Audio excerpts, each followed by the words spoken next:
Hurt by a Church, Redeemed by Jesus. On the Call with Nancy Sabato. I didn't really know Jesus as like a friend, and um, I knew the gospel, but to me it was like a avoid punishment type of thing.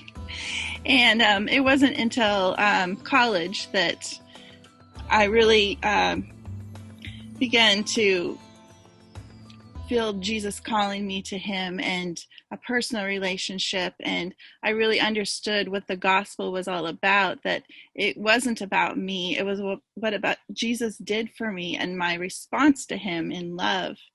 And that's really been my story. So, what was your aha moment when you really felt the presence of God in your life?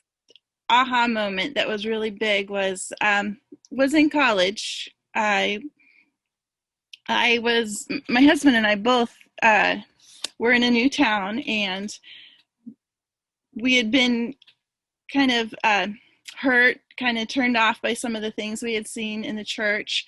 And we really didn't want anything to do with that anymore. And we kind of associated the church with, neither of us had a real personal relationship with Jesus. We associated the church with, if people acted badly in the church, then we just wanted to get away from that. Yes, and that happens to a lot of people. Mm-hmm. Yeah. But then, so we had no intention of going to church ourselves when we moved to our college town.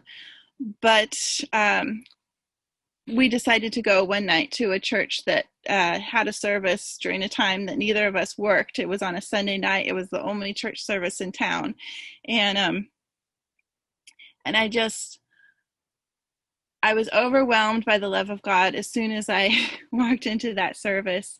And I realized that I could not run from God, that he was going to pursue me. He became very real to me.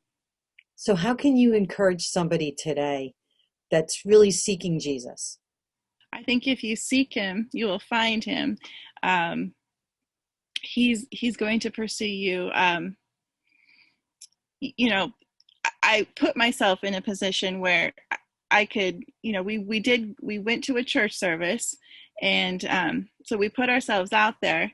And I remember it was a church service that had very different traditions from what I had grown up with. It was a little bit more lively, and I remember being kind of scared. And I remember praying. I was standing in the back row, and I remember praying and saying, if this is real, Jesus, then please help me not to be scared, and please help me to know that this is real and this is you. And he answered that prayer. You can find Dawn's latest books on dawnklinge.com.